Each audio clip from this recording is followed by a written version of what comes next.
है। जी हाँ, उमर खालिद और उनके साथ दर्जन भर से आधे दर्जन से भी ज़्यादा लोग, उनकी बेल, उनकी ज़मानत एक बार फिर रद्द कर दी गई है। जब ये फैसला आया तो कोई ना तो कोई सरप्राइज़ हुई मुझे, ना तो कुछ ऐसा लगा कि पिछले 5 सालों में कुछ बदला है। कानून में ऐसा कहीं भी नहीं लिखा कि जो सरकार इसका विरोध ना करे बेल का, ट्रायल अपने आप पर चलती रहे।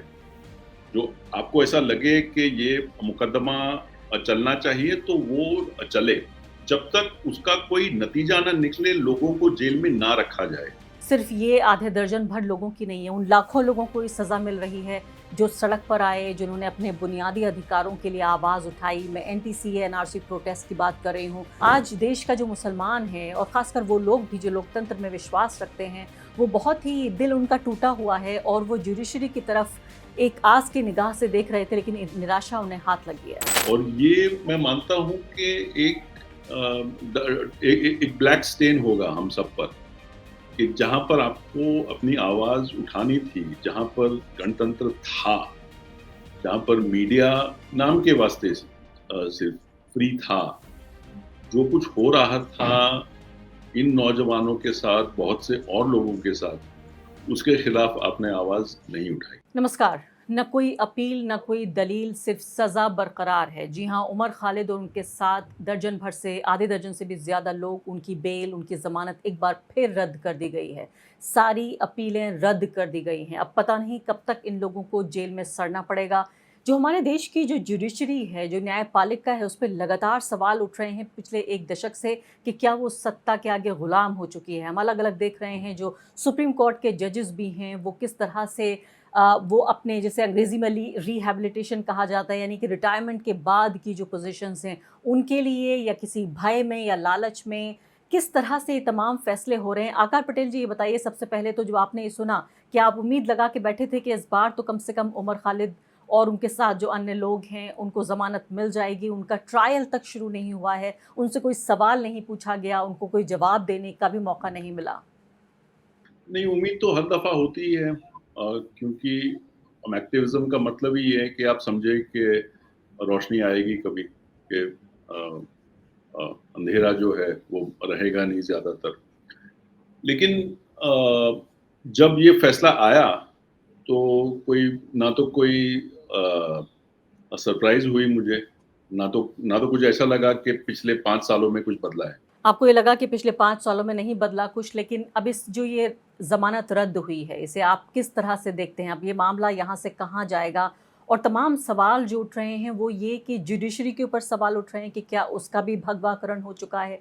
दूसरी बात यहाँ पे ये भी कही जा रही है कि तमाम लोग, ये कोई इत्तेफ़ाक नहीं है कि जिन सब की बेल रद्द हुई है, वो सब मुसलमान हैं। तो क्या इनको मुसलमान होने की सज़ा मिल रही है?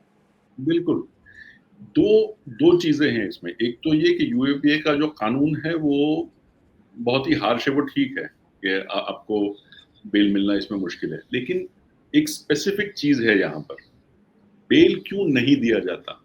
बेल इसलिए नहीं दिया जाता क्योंकि सरकार इसका विरोध करती है। कानून में ऐसा कहीं भी नहीं लिखा कि जो सरकार इसका विरोध ना करे बेल का, ट्रायल अपने आप पर चलती रहे।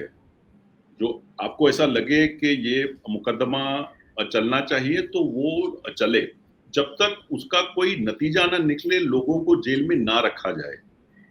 ये जो है बुनियादी तौर पर 2 चीज़ों पर निर्भर है। एक तो जैसा कि मैंने कहा कि जो प्रोसिक्यूशन है सरकार की, तुषार मेहता यहाँ पर, वो बेल का विरोध ना करें, जो हर दफ़ा वो करते हैं। दूसरा ये कि हम ये चाहते हैं कि जुडिशरी में आईएफएस, आईपीएस, आईएएस को छोड़कर जो जजेस हैं, वो कोई हौसला दिखाएँ, वो कोई बहादुरी दिखाएँ और वो सरकार जो चाहती है वो ना करें। ये मुश्किल है। ऐसी जगह पर, ऐसे राज्यों में, ऐसे देशों में जहाँ पर कोई राजा हो, वहाँ पर दरबार में लोग ना कहने वाले बहुत ही कम होते हैं।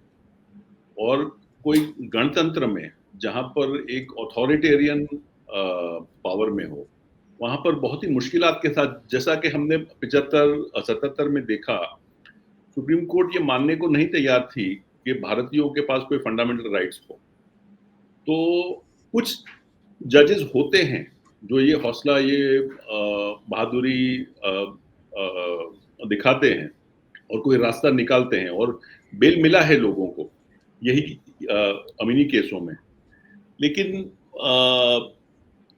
दुख की बात यह है कि एज अ पीपल हमारे पास तंत्र में बहुत कम लोग हैं ऐसे। बहुत कम लोग हैं और शायद इनकी तादाद और कम होती जा रही है क्योंकि इसकी एक बड़ी कीमत है। जैसे मैंने कहा कि भय भी है कि हमारा प्रमोशन नहीं होगा, हमारी तरक्की रोक दी जाएगी, जजों को भी और वकील भी जो जिरह कर रहे हैं या फिर पत्रकार, ये पूरा ब्यूरोक्रेसी एक तरह से गुलामी की तरफ आगे बढ़ रही है, एक विचारधारा, एक सत्ता दल के सामने। लेकिन जो भारत का मुसलमान है इस वक्त वो बहुत हतोत्साहित महसूस कर रहा है आकार जी, क्योंकि ये सज़ा सिर्फ ये आधे दर्जन भर लोगों की नहीं है, उन लाखों लोगों को ये सज़ा मिल रही है जो सड़क पर आए, जिन्होंने अपने बुनियादी अधिकारों के लिए आवाज़ उठाई। मैं एनटीसीए एनआरसी प्रोटेस्ट की बात कर रही हूँ। सबसे कमज़ोर सामाजिक समुदाय भारत का मुस्लिम औरत वो निकल कर आई लाखों की तादाद में, और इन्हीं लोगों को उदाहरण बना के इन्हें जेल में सड़ाया जा रहा है कि तुम्हारी यही नियति है। आज देश का जो मुसलमान है और ख़ासकर वो लोग भी जो लोकतंत्र में विश्वास रखते हैं, वो बहुत ही दिल उनका टूटा हुआ है और वो जुडिशरी की तरफ एक आस की निगाह से देख रहे थे, लेकिन निराशा उन्हें हाथ लगी है। जब इस दशक की, इस अरसे की तारीख जब लिखी जाएगी तो हमारे भगत सिंह, हमारे गांधी, हमारे आज़ाद, हमारे नेहरू ज़्यादातर मुसलमान ही होंगे।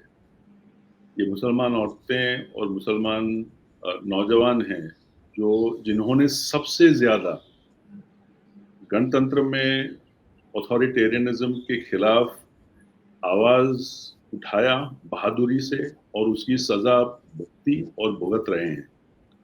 बिल्कुल ही साफ बात है कि जो मेजॉरिटी है उनमें से उतने लोग आगे आकर नहीं बोल पाए या नहीं बोलना चाहते कि जो इस देश के साथ हो रहा है वो ठीक नहीं है।